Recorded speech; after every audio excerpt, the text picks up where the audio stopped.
Honorable Prime Minister, Honorable Minister of Economy, Honorable Ministers, Honorable Members of Parliament, members of the public present here in the gallery and those at home watching or listening live to the radio, and members of the media fraternity.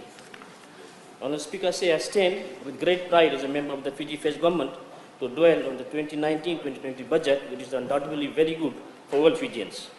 The budget is surely going to move our nation forward in terms of providing quality education, and if I may say so from the Ministry of Education, Heritage and Arts perspective. Some have commented that the overall amount is decreased, but one needs to open eyes to see that it is sufficient enough to administer the Ministry's overall expenditure. There has been a sufficient cut because we have completed the rehabilitation post-aftermath of TC Winston. This budget has been expertly developed under the able leadership of our Attorney General and Minister of Economy, Honorable Elias Said Kayum.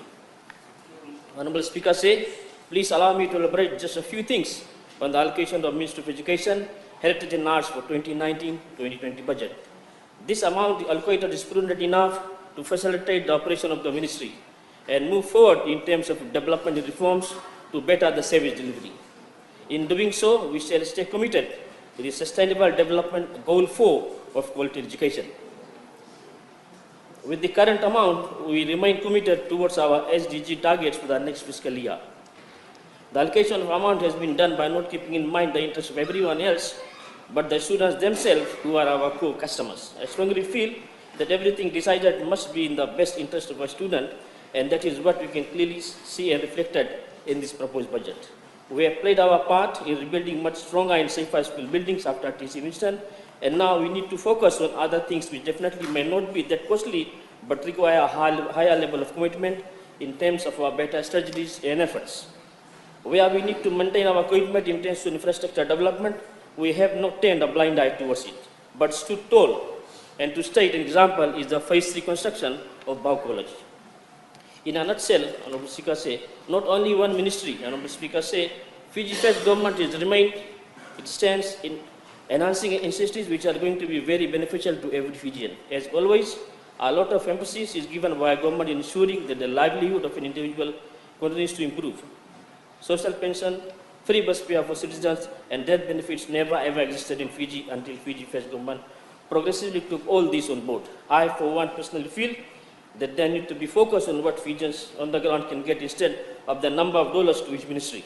If we have great minds with great ideas, which here on this side of the house, Fijians will continue to benefit, to progress, and got more opportunities unlike before, when they had little hope.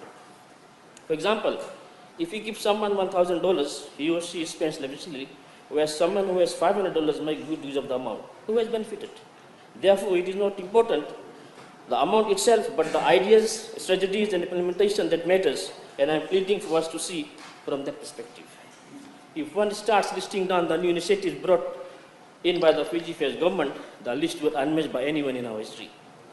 We have been doing this to due diligence to the people of Fiji, and we shall continue doing this. Honorable Speaker, through this and previous budget by our government, common people have been able to dream of decent houses, drive in respectable vehicles, and have a brighter future for their children. All these things will blurry some 2 decades ago. Our commitment has not been limited to the materialistic and luxurious aspect of things, but also towards our environment and help to ensure that we only not get peace and harmony from these materialistic items, but enjoy good health and build a good environment for us in the future. We have never had such a strong presence in climate change campaign until our Honorable Prime Minister of the world with COP23 presidency. Honorable Speaker, please let me put this on record that the budget presented on 7th June 2019 is not being developed by plucking things out of thin air, but it has been developed after thorough research and wide accessible consultation. The online consultation has made consultation so easy that people even contributed towards 2019-2020 budgets from the comforts of their homes. This is why we can reasonably say that this is people's budget. Through this consultative budget, the government is facilitating what Fijians want to see in their daily lives. It is explicitly evident that our budget is not only meeting the current needs, but enabling us to sustain things for the future. We need to look at a bigger picture instead of a nose-length vision. As I know, Mr. Speaker, many in this parliament do not have long noses also. Practically, not everything can happen overnight, and if it would be in a wonderland. And Mr. Speaker, the other side would have done it during the times in the past when Fiji went backwards. Certain things have been cemented from the past, which needs real water blasting on a progressive basis. And that is something which we need to digest, understand, and live with it. On the other hand, Mr. Speaker, the first government has presented the budget which is realistic, achievable, and manageable, and is very much in line with our commitment to sustainable development goals and national development plan. With all this, we are rapidly progressing towards creating a high-tech society so that we are compatible with other countries outside the Pacific and definitely lead the way in comparison to all other Pacific countries. Through proper budget allocation, it is very much ensured that we are inclusive in terms of the people with special needs and gender-wise as well. As for special needs, allocation of $500 per child grant to schools is one of the main initiatives to ensure that government provides the necessary financial support to schools to take care of the students with special needs. And as you know, this will continue under the proposed budget as well. Allocating $850,300 to Frank Hilton Organization is a form of a grant, is another clear example of our inclusivity at the community level.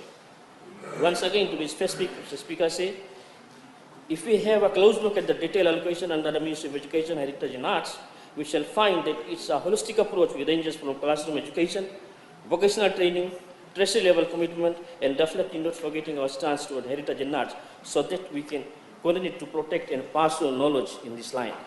Likewise, we can see the same in other ministries as well. It is not the dollar itself which makes it strong in terms of developing a good nation, but rather requires wise thinking, creativity, and our passion for serving the people of Fiji with a good heart.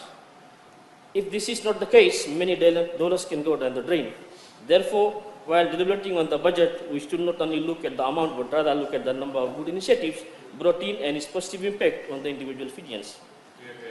Honourable Speaker, in summary, I can say the 2019-2020 budget is well thought and architected budget which shall bring further smiles to our Fijian people. Through this budget, we are justifying and fulfilling the promises made by the Fiji First in terms of keeping people first while running the nation. Therefore, before I take my seat, I wish to register my full support towards 2019-2020 budget as presented by the Attorney General and Minister of Economy, Honorable Ayaz Syed Qayyum, on 7 June 2019, and make it very clear that we could not have any other better budget. I say this, it is the best for the people of Fiji, which is going to improve their livelihood on a sustainable basis, in which we will do a lot more with less. My hearty thanks and congratulations to the Minister of Economy, Honorable Ayaz Syed Qayyum, for his prolific, smart, and intelligent budget. Thank you, Mr. Speaker.